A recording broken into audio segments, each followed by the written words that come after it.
Good morning, everyone, and welcome to the August 16th meeting of the Citizen Oversight Board. We have got two excellent guests today. Elizabeth Brett from the AIU, who is new to the role and will give us a little bit of insight into sort of what her role is and her plans for investigations of the administrative kind.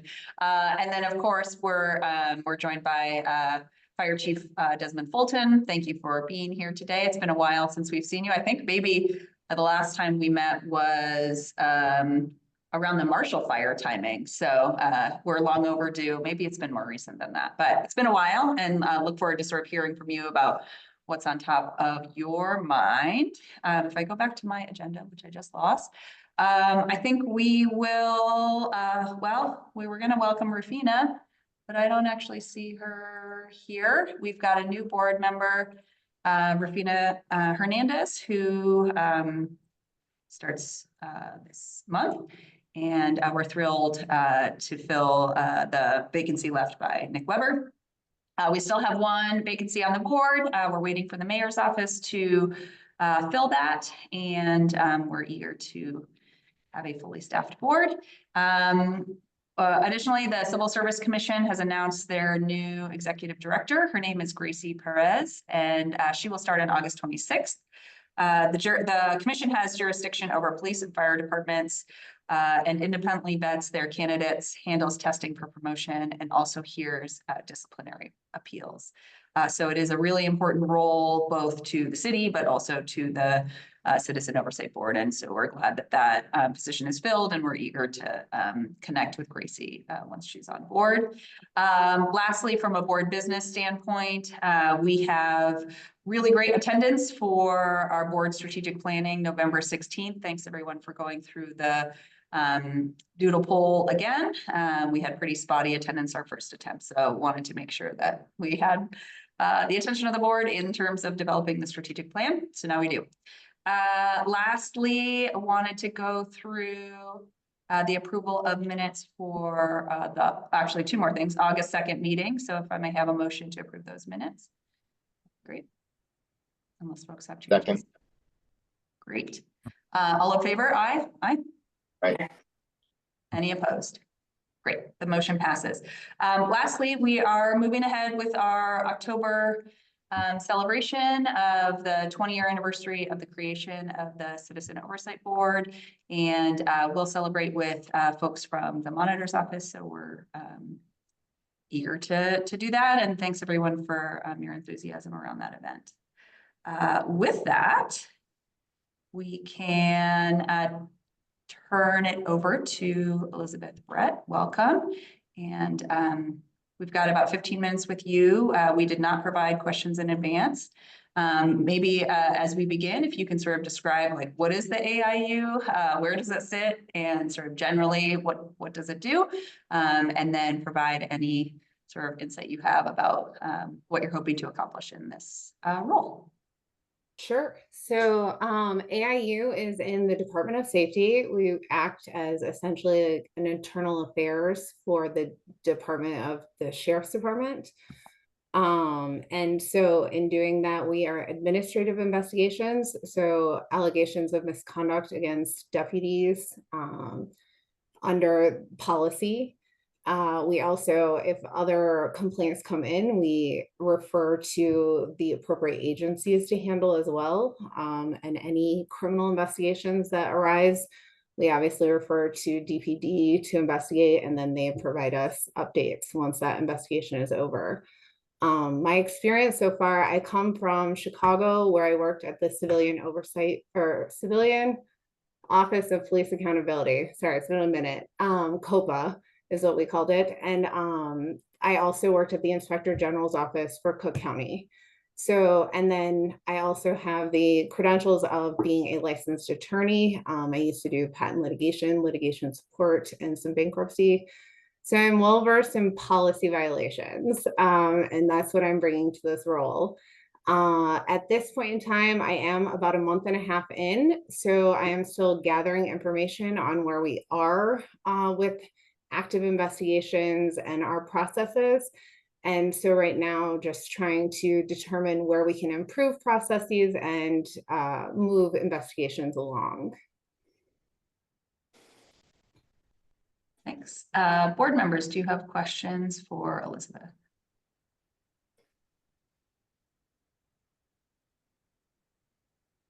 Go ahead. Hi, Elizabeth.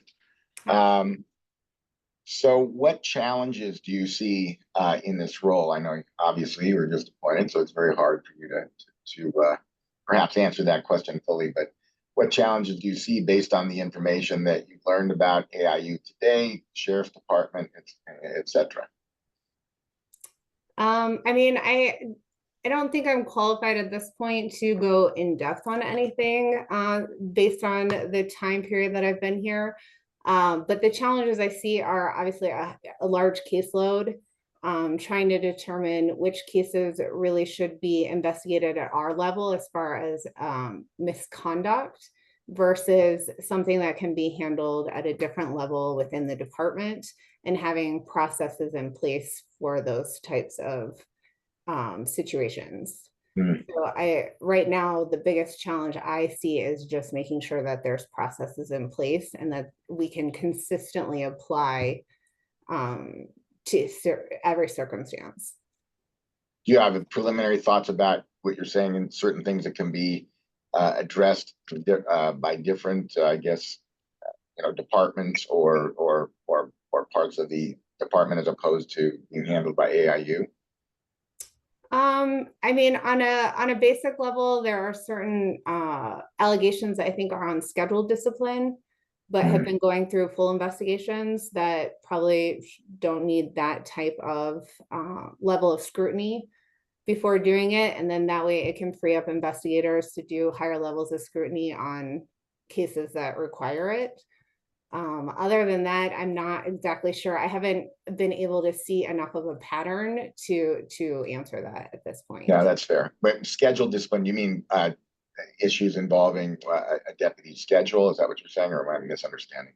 No, there are certain allegations such as like preventable accidents or something. There are specific allegations of conduct that are already on a scheduled discipline. Like if this happens, then this is an automatic discipline. Yeah, okay. So that's what I mean. I see.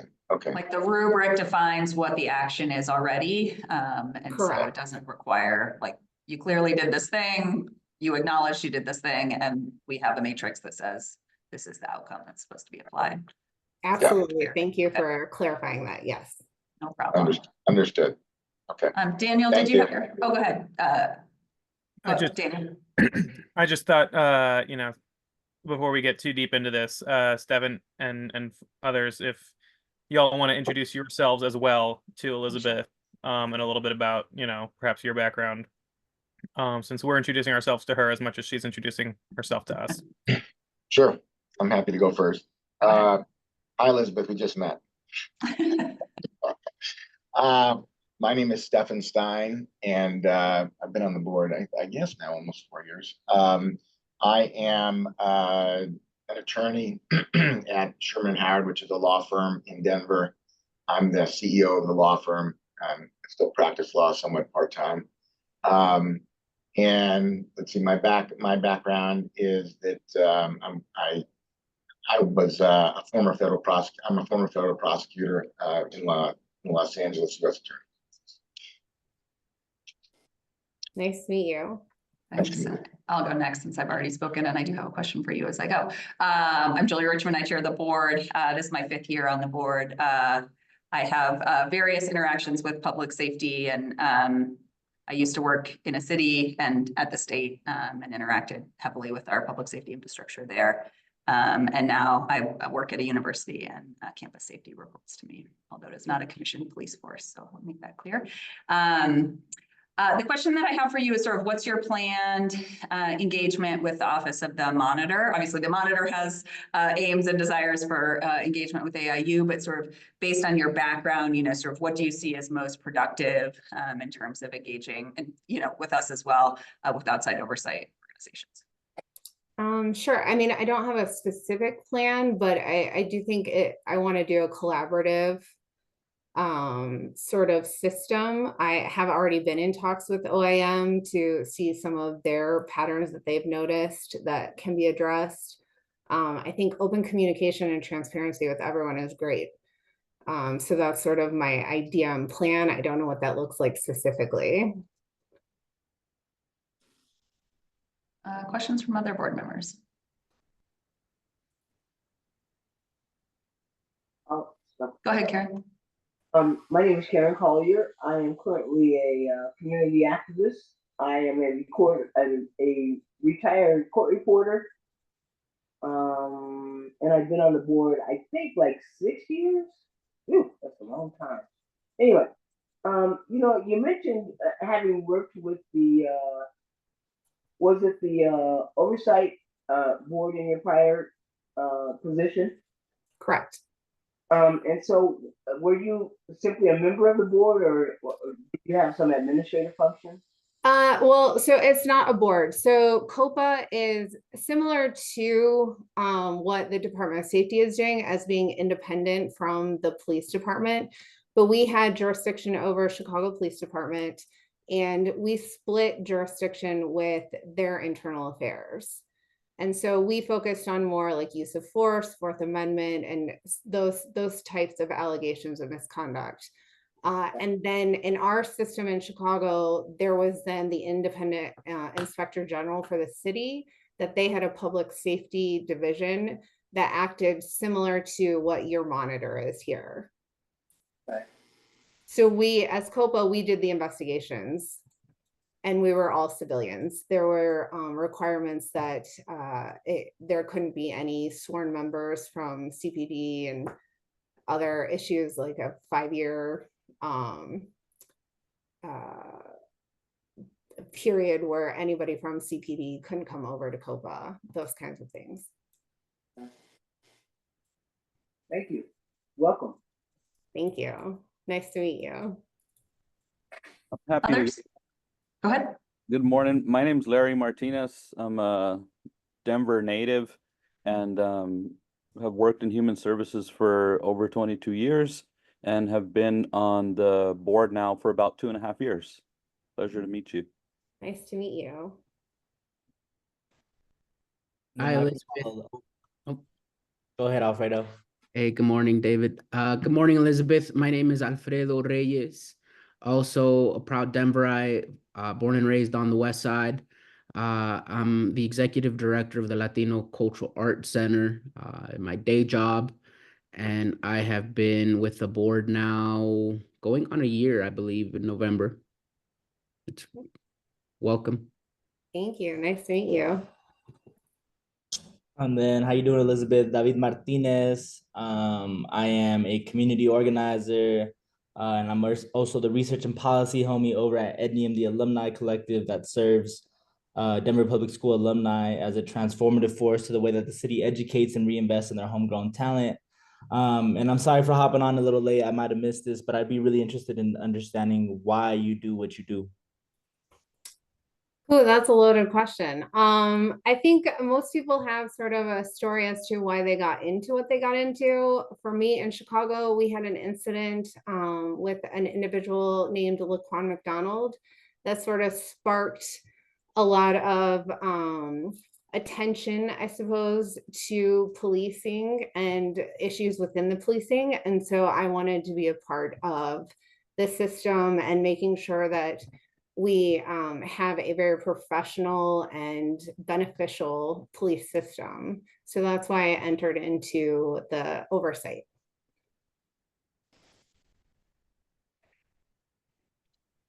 Thanks. If that is enough to answer. Thank you. Great. I think just Tymisha is left. If you want to introduce yourself, Tymisha, we're good to go there. I'm Tamisha Watkins. Been on the board for probably a little over a year. Before that, I was on the nominating committee for COP. I am a native Denverite, and I have worked in the defense aerospace industry for over 25 years as a software developer. Nice. and cybersecurity and things like that. Thanks. Any additional questions for Elizabeth? No, what's the name asked my question, so I'm gonna have to come up with a different one. All good. Great minds think alike, I guess. Exactly, yeah. We've all grabbed each other's questions at this point. Okay, well, if there are no other questions for Elizabeth, certainly not our last opportunity to engage with her. And thank you for joining the city and working in this important space. We will see you again soon, I guess. Thank you. Sounds great. You guys have a great weekend. Thanks, you too. All right, well, turning it over to Chief Fulton. I see you come off onto video, so great, glad you're here. And Elizabeth, you're welcome to just sort of like hang up. You don't have to stay on the line. Appreciate it. Yep. And Chief Fulton, we did send some questions over to you in advance. If you wouldn't mind reading the question before you answer it, just so folks who haven't seen those questions could know, that'd be good. And then we'll probably interrupt you before you get very far through them and ask you questions as we go as well. And then just a reminder for community members who may not be as familiar with the COB's relationship to the Denver Fire Department. Our jurisdiction is broadly able to address areas of community concern, but specifically for the fire department, it is fairly narrowly defined in terms of commissioned officers in that department. So those are officers who carry weapons, and those officers are exclusively in the arson investigation unit. Unless something has changed, then let us know, Chief Fulton. But that is part of the reason why we're engaging today. So thank you, and I'll turn it over to you. Sure. Before I jump into the questions, there's a few faces I'm not familiar with. I just want to say welcome. You're on mute, Chief. I don't know what happened, but it went on and off. Okay, I'll keep an eye on it and see if it gets clicked again here. Thanks. I just wanted to say welcome to the new members. I haven't had a chance to meet everyone in person. And as far as Rafina, I had a chance to work with her as a civil service commissioner. So very much looking forward to working with her as well. Before I jump into the questions, did you folks want any background on Denver Fire? Do you want me to go over our structure and what we do and how we operate, or are you guys familiar with that? I don't know what was done. Yeah, I think just a quick overview, if you have it, like the 10-sentence version would be a good one. Yeah. So we've been around for 158 years. So we're the oldest department in about a 5-state region. We have 1,113 folks. We run 6 districts within the city and 1 at the airport, which we refer to as DEN. District 2, we start downtown. That is the downtown area. District 3 is southeast. District 4 tends to be Capitol Hill and that Colorado Boulevard area into Glendale. District 5 would be northeast Denver. 6 is northwest Denver. 7 is southwest. And then we've got obviously Den. We have 6 different divisions. Operations is the largest division. We staff 203 people every single day we have online, which are on the streets. We run out of 39 firehouses. We run about 140,000 calls a year. Of those, about 70,000 are medical based. All of our fires are EMTs. We actually have our own EMT training facility approved through the state of Colorado. And starting last year, all of our firefighters that we hire are now IB certified as well. And we have a dedicated medical director, so we're able to provide additional life support when it comes to certain types of medical calls.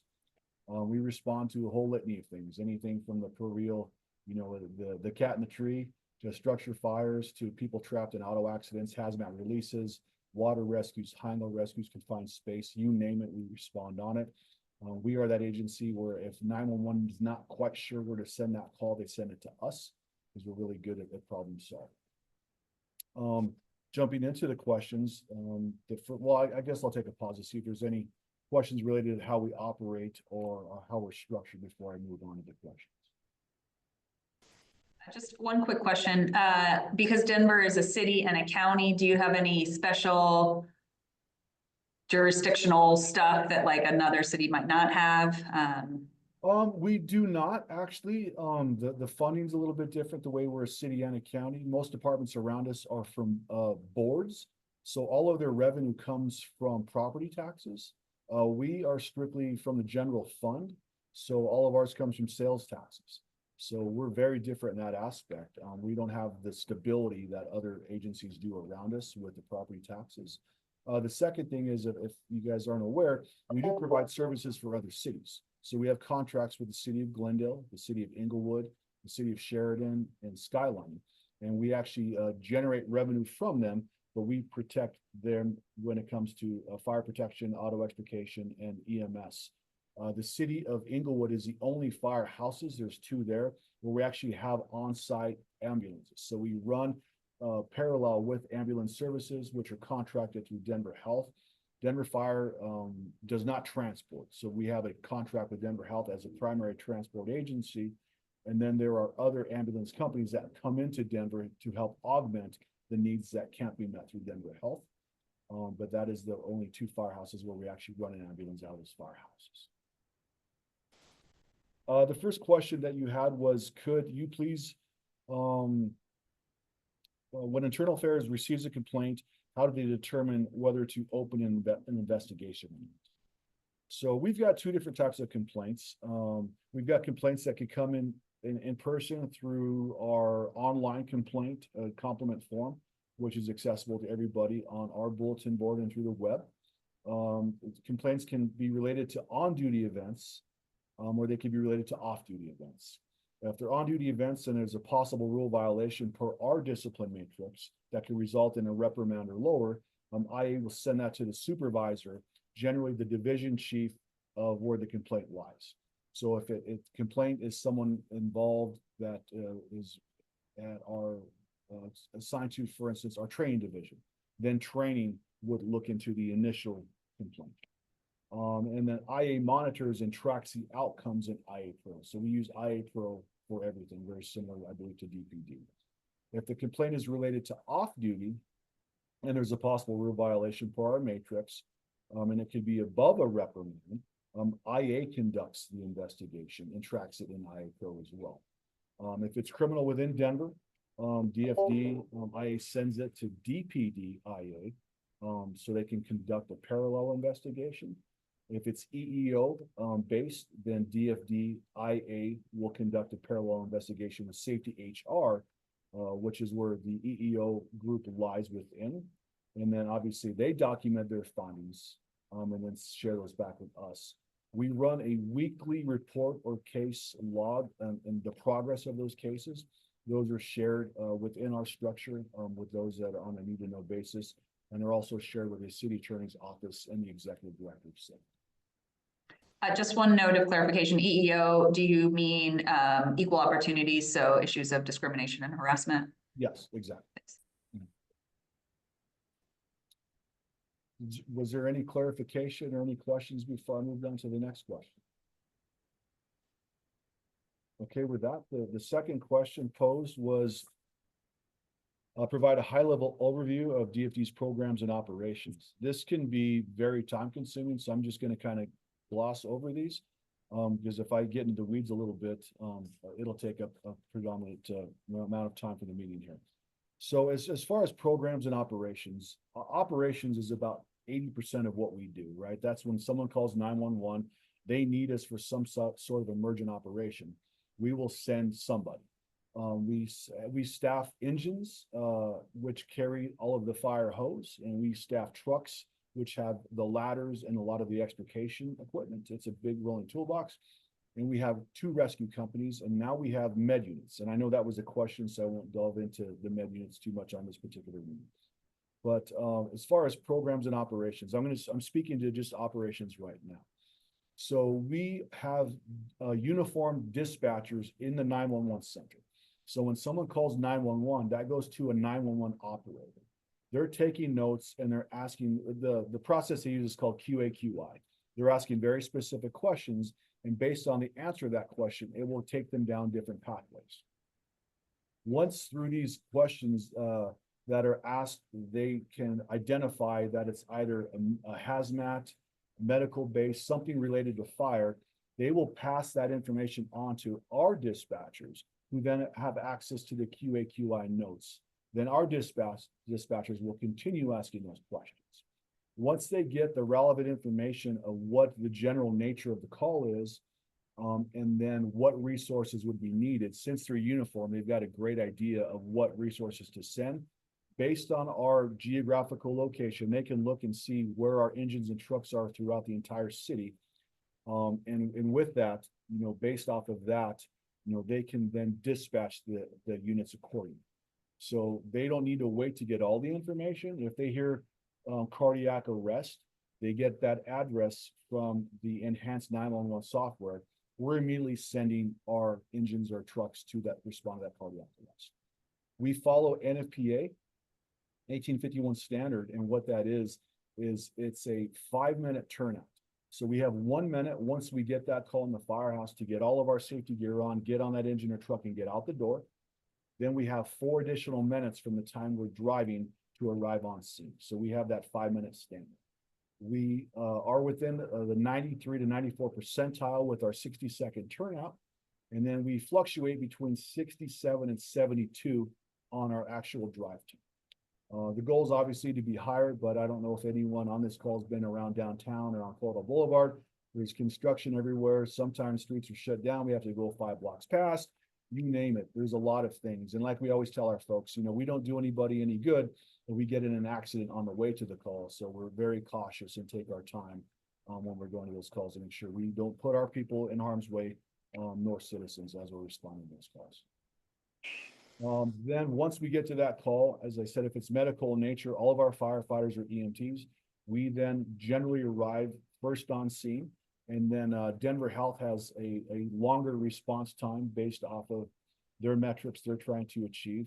So we provide basic life support. If someone's in cardiac arrest, we do have AEDs. We can perform shocks, check out arrhythmias and things such as that. Stabilize the patient. If it's a choking victim or someone's not breathing, we can use advanced airways. We can now start IVs if someone is having issues, and we can push certain things like dextrose and other things. So we really have a chance to make a significant difference as basic first responders arriving on scene. Denver Health will get there anywhere from 60 seconds to 4 or 5 minutes after us, depending on the location of the call. Then they will transport that patient if needed. Our folks will then go back in service and be ready for that next call. When you see us on the streets, we are always with our engine or truck. That's because we respond from any location we're at. So when we're at the grocery store shopping for our lunch or dinner, we have to shop because we're in the firehouse for 24 hours. I should have shared this earlier, but we're on a 24-hour schedule. So our folks get to work at 7:30 in the morning. They're there till 7:30 the next morning. So obviously we need to eat and do other things. So they go to the grocery store and shop. We cook all our meals. All those are paid for out of our funds. We don't expect the citizens, nor do we collect any money for that. So the internet connection, our newspapers, our coffee, our sugar, all that stuff is paid for by our firefighters in their respective firehouses. And then operationally, like I said, it's a 24-hour shift. And we've got 39 firehouses within the city and county of Denver and the airport. And we're currently looking at constructing our 40th one in Northeast Denver. Going back to other programs, I've got a few that I like to speak to that are very recent. One of them is CRR, that is our Community Risk Reduction Program. And what this is a program that goes out to the city, and they do multiple things. Number one, they're our branch that is very proactive rather than reactive.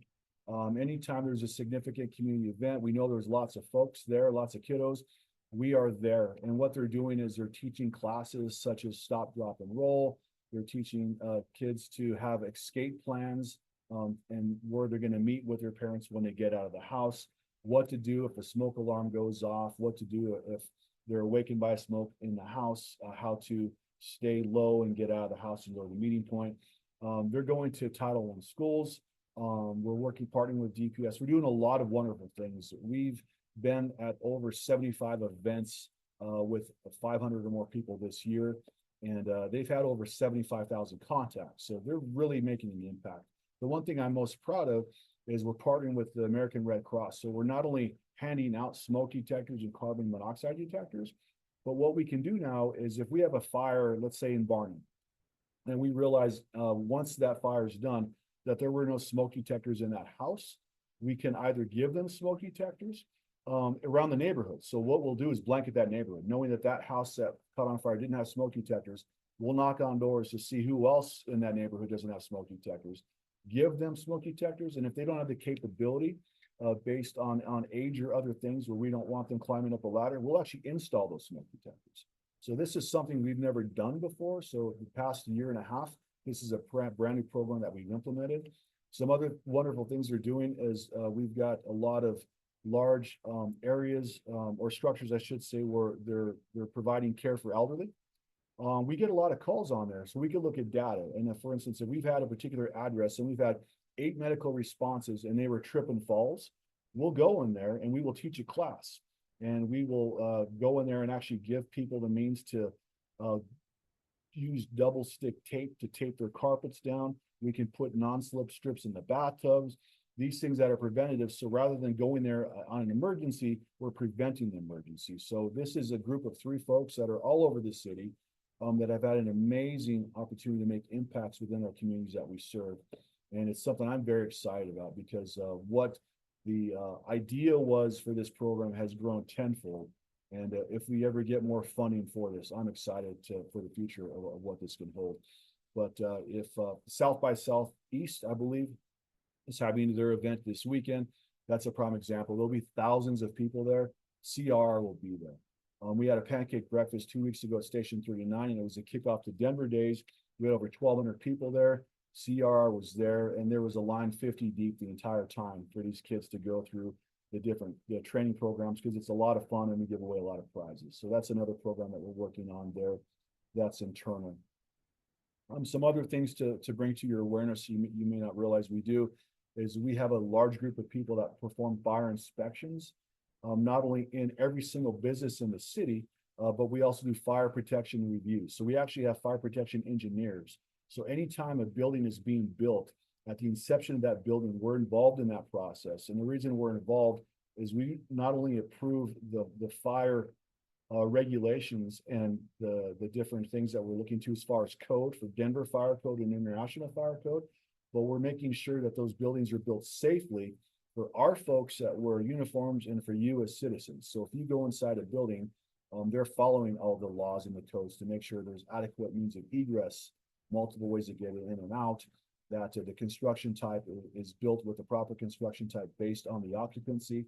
So we're very heavily involved with every single building that you see going up. We're looking at those plans before those buildings go up.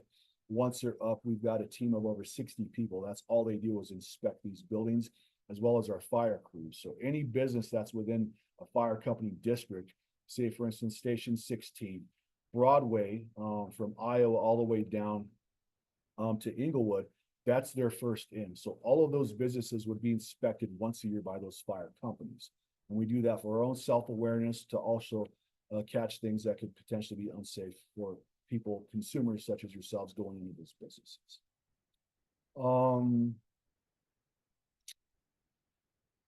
You have a second part on this, speaking to our strategic plan. So our strategic plan right now, it goes through 2025.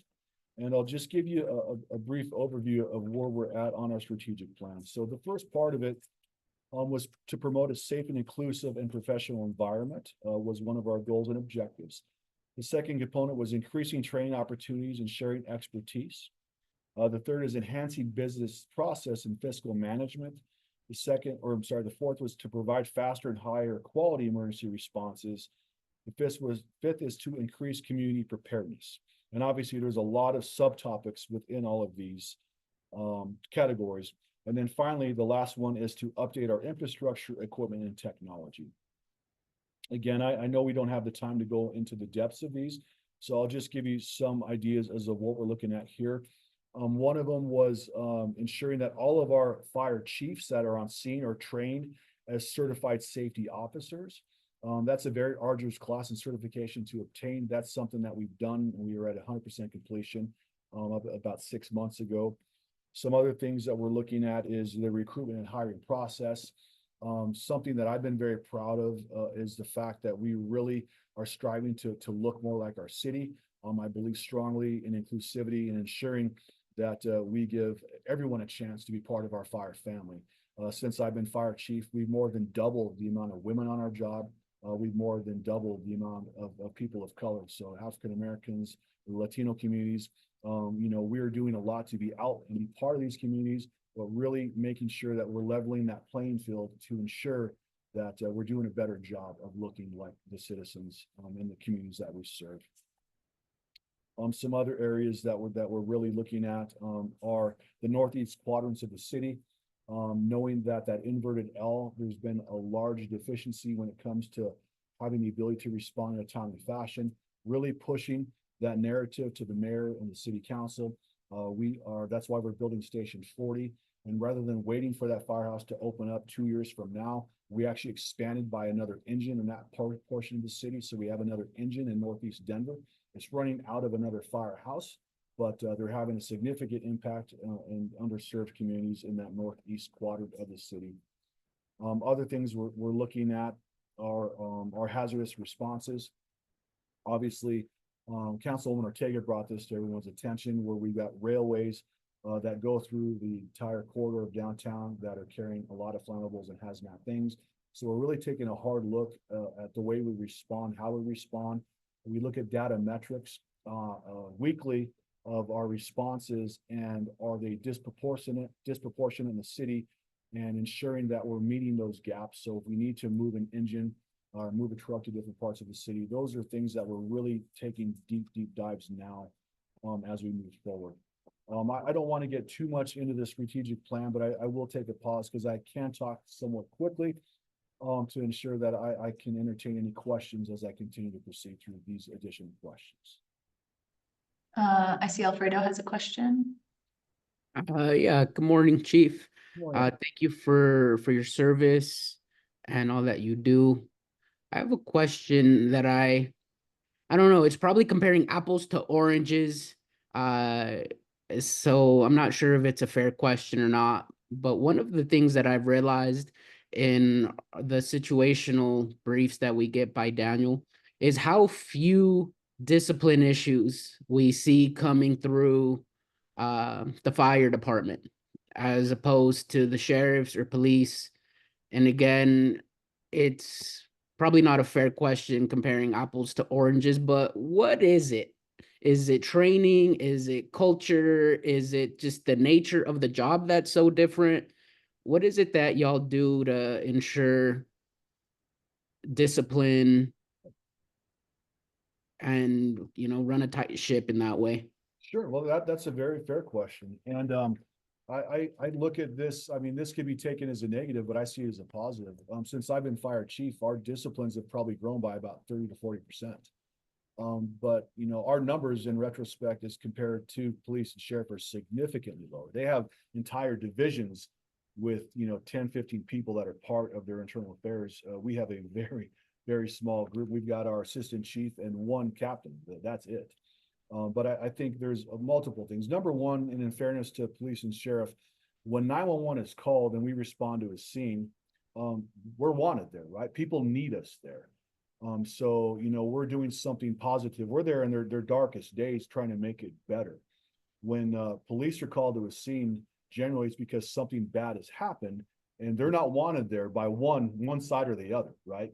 So right out of the chute, they're kind of embraced differently than we are. Same thing with the sheriff's department, right? So they're dealing with people that are incarcerated. There's a lot of difficulties with the situations that they're in. So I'd say the first component to that, my answer would be we're wanted on emergency scenes and we're received differently. That would be the first part. The second part is we're very fortunate with our hiring process. So across the country, right, there's difficulty with police departments hiring cops, right? I mean, everywhere there's a shortage of police officers. So I think they're really having to broaden their approach, cast a wider net, if you will, to try to hit numbers, right? Denver Police is trying to hire 167 police officers just this year. So they're trying to attract folks from all over the country to come to Denver. We're very different to where we don't hire as many because we don't have that much attrition. So we're going to hire 20. So for instance, this academy we're starting in September is 24 people. I had 1,000 people that applied for 24 spots. we get to choose the best of the best. So the people that we're hiring, it's incredible, the academics that they're bringing, the life experiences.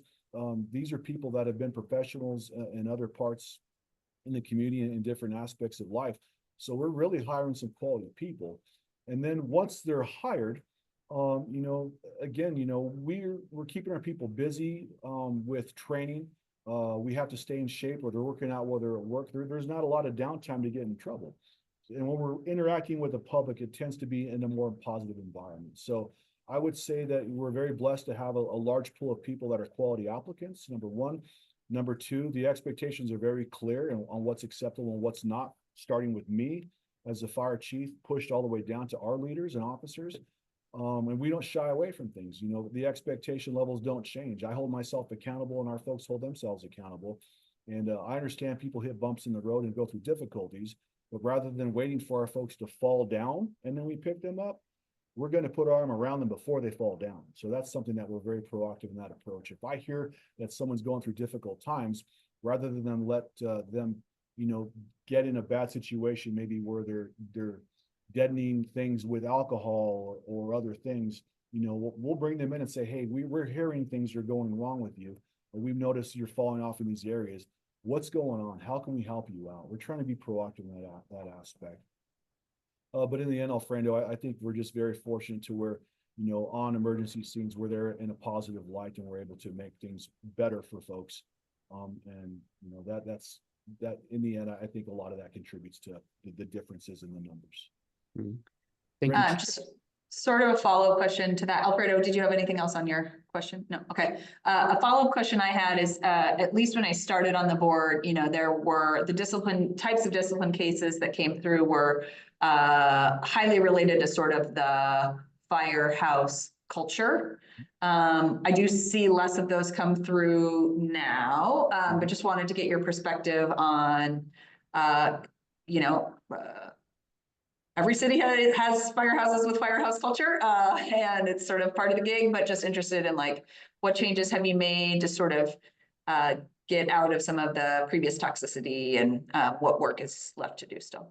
No, great question, Julia. And obviously I was hired under that light, right? I was hired to change the culture within our department. I was hired to change, you know, the pathway that we were heading down.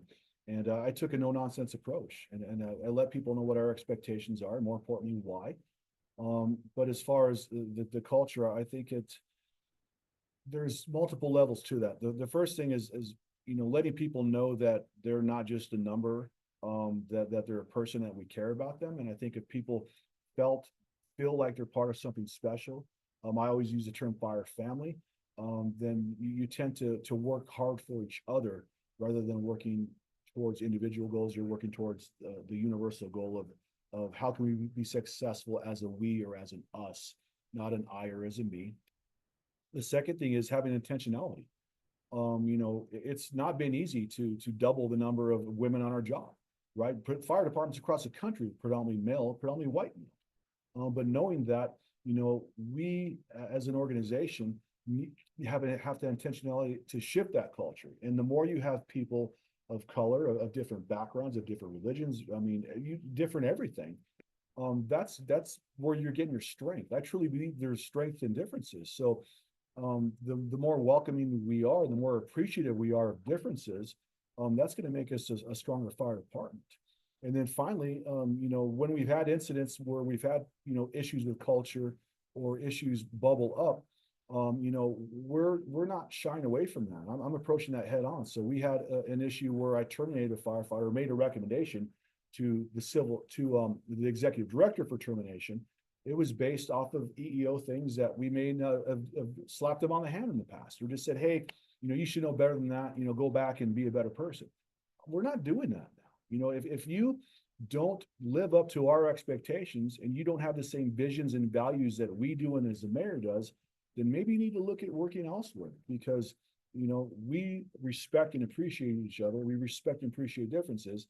And if that's not part of who you are as a person, then this is not going to work out. It's not a good relationship. So, and I think that's known now. It's known because every time I send out a communication, I speak to equity, I speak to diversity, I speak to appreciation of differences. And I think the more people hear that from you, the more it resonates, and then the more they believe in it. And I talked to you about our disciplines going up. And I think that's not because people have trust in us, because they say, you know what, before I wouldn't have said anything because I didn't think I'd be supported. Now I know I'm going to be supported. So I'm going to come forward with these things. So I take that as a good thing, that people are willing to raise their hand and say, I don't feel comfortable with what's going on, or I don't like the way things are going, and bring that to our attention. Thanks. Uh, Stefan, I see you have a question. Hi, Chief. So just to follow up on what you just said, you touched on it. What feedback, as a result of your efforts to change the culture and be a more welcoming place for women and people of color, and promoting diversity, what sort of feedback have you received on that? It seemed like what you just said was you're getting people more comfortable to come forward with perhaps complaints or issues, and that's good because there's more trust there. But has there been, I don't know, have you received any sort of negative feedback? What's sort of been the feedback overall? I'm just curious about that. Absolutely. You can't have 158 years of tradition and all of a sudden come in there and everyone's, we love it with open arms. Yeah. Pushback from folks and others that, that are very appreciative. So to me, it's a conviction, and it's about explaining to them on, this is why we're doing things. And, you may not agree with the whys, but I think it's important to sit down and tell you the whys. I mean, in the end, I don't think people can argue accountability. If we all hold ourselves accountable at every level, then that's being fair and that's being equitable. And as far as other things, again, just trying to explain it into the terms of everyone, I shouldn't say everyone, but we have spouses, we have partners, some of us have children, we all have moms and dads, just trying to explain it and looking through that lens of empathy, that is this an environment you would want your daughter or your loved one, your niece, your nephew, your neighbor, people you truly care about to be part of? And if not, then how do we change that together? So taking the time to listen to people too, right? What's important to them? Because, there's certain things that I value as an individual, but it's more important to me to listen to my folks to see what they think is important as well.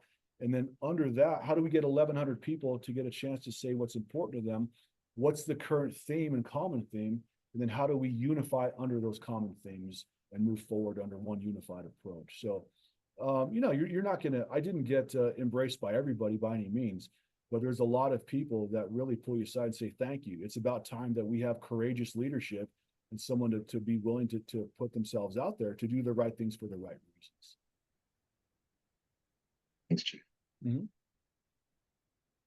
going to do the best I can. There's a lot of questions here, so I apologize. The third question here was, given DFD's response to 10 to 15 times more medical calls than fires, can you help us understand the difference between EMS response and DFD medical response? That's a tough question to answer. I'm not quite sure where that's coming from, but what I can tell you is about 70% of our calls are medical based. So that's roughly 75,000 calls a year. We do have a dedicated medical provider, which is something that happened 1.5 years ago, which has had a significant impact. Because of that medical provider, we can now have the opportunity to provide better services on a medical scene, start IVs, push dextrose, start advanced airways, things such as that. So we're having more of a positive impact on medical calls. There really is no difference between EMS and DFD medical responses. I'm not quite sure what the question is leading towards. Every call that's medical based, or EMS, it's the same thing. So it's coded as an EMS call. We do what's called an EMSR report. So we do a medical report on that particular call. And on that report, it's designating who the EMRIC was, what the vitals were there, what our treatment consisted of, what the patient's medical background was, the medications, things such as that, all covered under HEPA. And then that medical report shared with Denver Health or whatever the transport agency is, and then the patient's transported. But the other part of that question was about our med units. So we have med units, which are EMT units. They're basically SUVs with 2 EMTs, not firefighters, EMTs. and they run low acuity medical calls. So we've got 4 of them that are staffed throughout the city, and they really help to augment the needs of the department. So a low acuity call would be someone driving down, let's say, Spear Boulevard, and someone's sleeping on a sidewalk. They're not sure if that person needs medical help or what's going on. They call 911. That would come to us. We would send that EMS unit because it's a low acuity medical call. If they arrive on scene and end up being a victim of a shooting, they would then call dispatch, and then an engine or truck would come to provide advanced life support. The benefit of the med units are it keeps our engines and trucks more readily available for higher acuity medical calls and for fire and auto extrications and hazmat releases. So once we were on scene, if we sent an engine or truck to that low acuity medical call and a cardiac arrest came in that was down the street, they couldn't leave that patient because of the fact that we're licensed EMTs under the state of Colorado until a higher medical authority arrived on scene. So it's keeping our folks available for shootings, stabbings, penetrating traumas, things such as that. So it's had a significant impact. Our medical units will respond to over 15,000 EMS calls. A matter of fact, Med 1, which is downtown at Station 4 off of 17th and Lawrence, is the busiest company in Denver Fire, and they only work 12-hour shifts. So they're having a huge impact and really making a difference when it comes to the response to low acuity and high acuity types of calls. Any questions on the med units or EMS calls before I move on? The 4th question is, has the transition to in-house EMT training gone as you anticipated? It's been incredible, to be honest with you. So we've been very fortunate that we went through a very arduous process to get approved through the state of Colorado. So we have our own training site. We have our own paramedic instructors teaching our EMTs. We are putting out a better product. So not only are our folks now IV certified, but we're able to monitor the types of calls that they go on. Our medical director is now going to firehouses, and we're doing advanced training with our EMTs. Our instructors have the ability now to not only meet the CE hours that are required through the state, but if we're seeing certain trends with certain types of calls, we can focus our training on those specific types of things. So it's been a blessing in disguise, and it's been amazing. So it's been very, very successful. It's probably one of the most forward-thinking things that we've done in a very long time. And obviously that took support at the mayor's office, city council, a budget expansion. There was a lot that went into that, but I'm glad that we dug our heels in and went through the entire process because it's been very helpful. The drone program, there's a question. Can you tell us about DFT's drone program? What does it look like right now, and where do you see it in the future?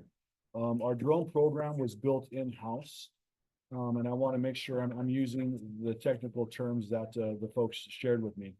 So right now, we've got a communications vehicle that is staffed by 4 folks, and we've got, I should say, 4 pilots that are certified to fly drones.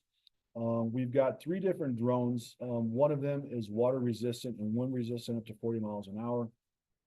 Another one, doesn't have the same capacities, but not to get too technical or in the weeds, to explain in layman's terms, the benefit of the drone is very simple. Let's say, for instance, we have a high-rise fire. We could send that drone up in the air. We can get to the roof of that building. We can look at heat signatures. So we can use infrared technology to find where that fire is at. So if it's in a warehouse and it's a certain part of the warehouse, we can put that drone in the air and we can tell by the infrared and the temperature gauges that it might be in the northeast quadrant of the warehouse. The temperatures on the roof are at 600 degrees. So we know whether to commit resources to open up the roof for ventilation or not. It's really impactful on overhaul once a fire is out. If there's heat signatures and we can't see the fire, but we know it's still active, it helps to dedicate resources to those particular parts. If we have a river rescue and there's someone in a river, we can fly that drone down that river and pinpoint that victim and use that heat signature of someone in the river. We use it in many capacities. So it's been very, very helpful. Any type of multiple alarm, it's automatically dispatched now. So we've got additional sets of eyes and ears. Once that drone is in the air, our command van has a 60-inch screen in that van, And then we can link it to our incident commanders who have iPads. So they've got bird's eye view off of their iPad of what that drone is seeing. We've got people in that command van as well. So we've got more eyes and ears, if you will, on that incident. So it's really helping with the safety of our folks as well. So it's been very, very successful. As far as needs, it's just like anything else in the city. It'd be nice to have funds to staff it 24 hours a day. It'd be nice to have funds to get the latest and greatest technology. But as we're going through budget reductions throughout the entire city, that is something that we're not entertaining currently in the budget year of 2025. Just a quick follow-up question on that. What's the sort of operating agreement you have with Denver Police about their new drone program? What's the level of coordination? How are you not going to fly your drones into their drones? Just the basics. Oh, really? They're learning from us. So we built ours from the ground up. We built the command van. All the technology was built in-house by our folks. So, right now we're helping them. For instance, let's say there is a report of a shooter on a rooftop. We would go there and send our drone up in the air to help them, let them know if there's a heat signature. Yes, there's possibly someone on the roof in this portion of it. Once theirs is up and running, we would not respond on that particular incident. So there would be a coordinated effort. We would train together, with GIS mapping and things such as that. We would share that information. But there's incidents right now that we're augmenting them. But once they're up and running, then that will allow us to pull back and focus more on things just fire related. Because right now our resources are being pulled in a lot of directions. But I don't see any opportunity to where there'll be I take that back. There'll be opportunity for overlap, but I don't see any areas of concern where our drone could be flying into their drone. There's a lot of communication that will be taking place there. That's great, thanks. One sort of random side note that comes to my mind, what was the responsibility of the DFG to support, or not responsibility, but what was the engagement with other jurisdictions related to these sort of more metro area fires that occurred recently? For wildland fires? So, we have a large wildland team. We actually have the largest wildland team in the state of Colorado. We've got about 150 people that are trained to deploy to wildland events. We generally have anywhere from 25 to 50 people that are deployed throughout the country, helping augment wildland firefighting. When it came to the incidents here, the quarry fire, for instance, we sent 5 engine companies to that fire. So that there's 4 people per company. So there were 20 firefighters we sent on those engine companies. And then we sent a command vehicle with an assistant chief and then a safety officer. We're not being used in the capacity as a wildland firefighter when we deploy to those. What we're doing is protecting their communities. So while their firefighters are doing wildland mitigation, we're protecting the structures. So we'll actually post off, for instance, at a subdivision, and we will ensure that the fire doesn't come down and overrun those houses. So that's what we're doing on those types of fires. We sent a command van to the Loveland area fire. And then we sent 4 firefighters there. And then on that, there is backfill. So we're committing resources, but we are getting reimbursed by the state. So we're backfilling in the city when it comes to our deployments as well. But there's a lot of interaction, and those are things we don't have to commit to in the state. But obviously we want to be good partners. We do what we can to help out because we're all, one big community, if you will. And we want to ensure that we're doing the best that we can to contribute. Having the amount of firefighters we do, it's a lot less impactful for Denver with 1,100 firefighters versus West Metro that has 400, or Arvada that has 100, or you know what I'm saying? So, we're really blessed in that capacity. But yeah, we will continue to be good partners. But yeah, we're very active when it comes to surrounding wildland firefighters and helping with the mitigation. Great, thanks for that. An overview of our. One more quick, I see Karen has a question. Karen, you're on mute too. Good morning. Good morning, Karen. During the time of surveilling the area for fire or whatever it is that you've been called for, do you report on what you perceive to be criminal activity in the process of your surveillance? We don't do any type of surveillance. So the only time we go on any type of call is when we're dispatched. So someone would have to actively call 911 and say there's a medical emergency, there's some sort of structure fire accident, something such as that, we're not out doing any type of investigations. Is that what your question is? Yeah, part of it, and just in terms of your process where you are looking at a particular area and you happen to notice what you perceive to be criminal activity in a little different area, would you report that to the DPD or? I guess there could be incidents, and I'll use an example with terrorism. So we responded to a call years and years ago where it was a fire, and then we were clearing the hallway. So we were knocking on doors and evacuating people because of the smoke. There was suspicious activity that there was bulletins from the FBI in regards to terrorism, right? So there was things inside that had appearances of possibly terrorism. There were videos and things on walls that were concerning. So we shared that with PD on site, but that was more based on terrorism watches. As far as criminal activity, I mean, if we go in a house and there's drug paraphernalia or you know, some sort of drugs or this or that, I mean, we're there to take care of a patient. We're not there to enforce any laws. We don't enforce things such as that. So we're there to help people. We're there not for enforcement of anything. You know, there's calls where we're with police officers concurrently. If there's a shooting and we're treating that patient and we recognize that there's a gun on the floor that hasn't been secured, we would let them know, hey, there's a weapon over here. You guys need to secure that weapon. But we're doing that for our own safety to ensure that that's not grabbed by somebody else potentially in that house. But we're not there in the capacity of any type of enforcement. That's generally, that would be very, very rare. Okay, thank you. The next question was posed asking about encampments. So you know, we're called to encampments, but the number it's gone down significantly when it was years past. So you know, when they would have large encampments downtown, they would post those encampments and the new encampment cleanups. We were there to take possession of flammable gases such as compressed propane, compressed butane, other hazardous materials. But we really have slowed down significantly since a lot of folks have been moved to shelters in hotels and other things. So, you know, we're still involved with things, but to the level or extent that it was has dropped significantly. You know, there's more involvement now with PD, with DDPHE and other capacities in other areas within the city. So that's really dropped off significantly there. Another question posed was, do you anticipate the DFT will be working with potentially transferring programs to the new Office of Neighborhood Safety?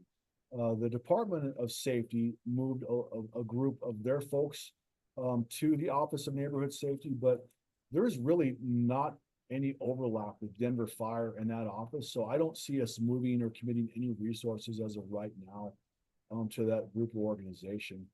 That's something that was done at the executive director's level with some people that fell under his umbrella.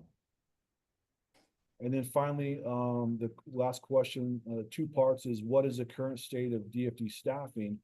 And then the second part is, do you have any concerns about recruitment and retention?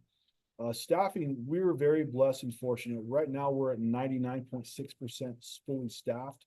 We always stay right around that 98% and higher. We don't have the same issues as police or sheriff.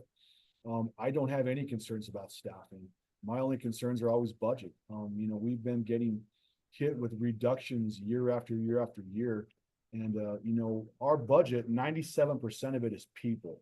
Only 3% is operations. So as we continue to go through these budget deficits, you know, we're going to come to a place or a line in the sand, if you will, that we're going to have to make some hard decisions. But that is staffing wise, I don't have concerns. My biggest concern is the funding for that staffing and for the needs to serve the community properly with all of the necessary resources and things that we need to be a successful fire department.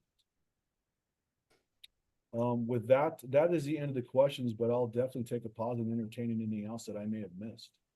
I see a couple of questions in the chat from board members. Board members, would you like to ask those live?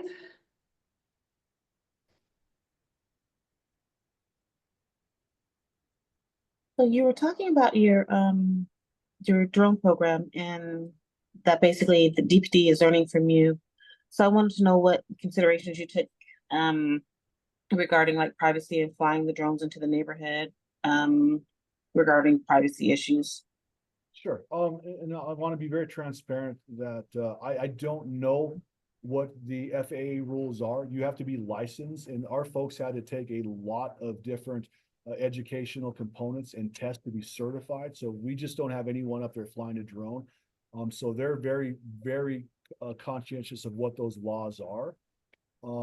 So I don't, and I apologize, but I don't have the background and the expertise in that area. But what I can tell you is that our drones are utilized for safety. That is it. So we're looking at heat signatures for fires. We're looking at where victims could possibly be, and that would be it. So it's not any type of surveillance that they're not utilized for in any capacity such as that. So it's literally for the safety of our folks.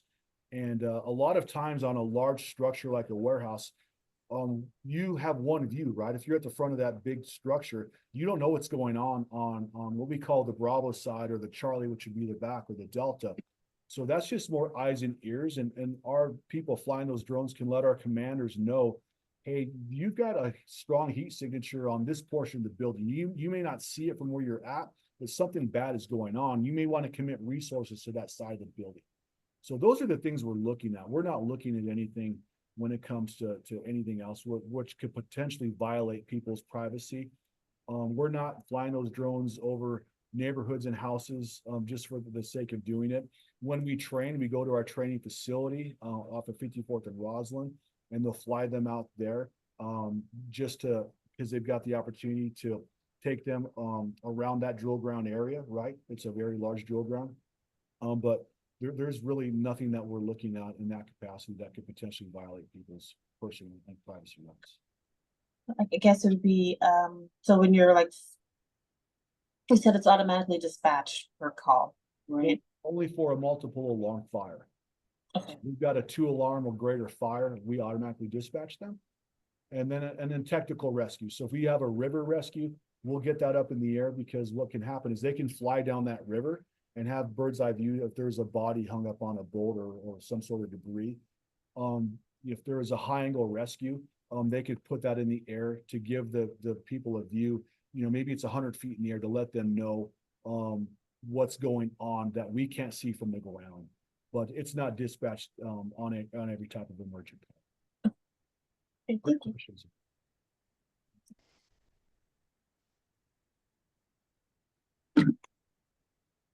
Other questions?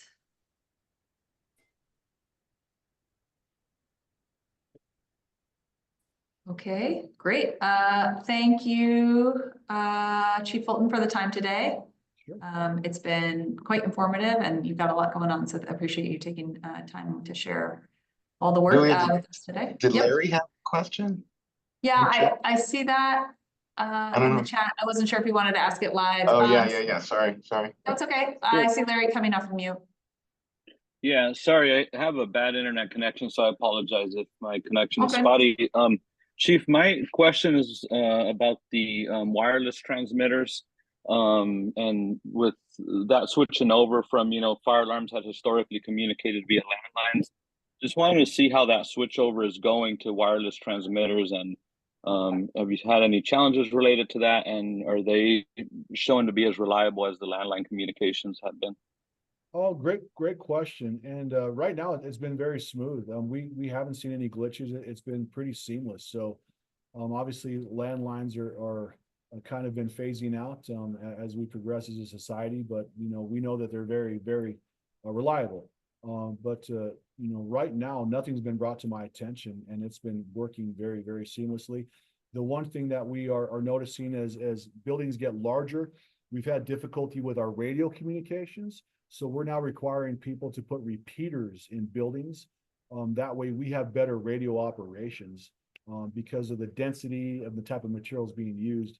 But that is a code change now that we're requiring specific sizes of buildings and depending on the height of them to put in repeaters. But as far as alarm transmissions, it's been working very well. Thanks for the question. That's great. Thank you. You got it. Thanks. Any other questions for Chief Fulton?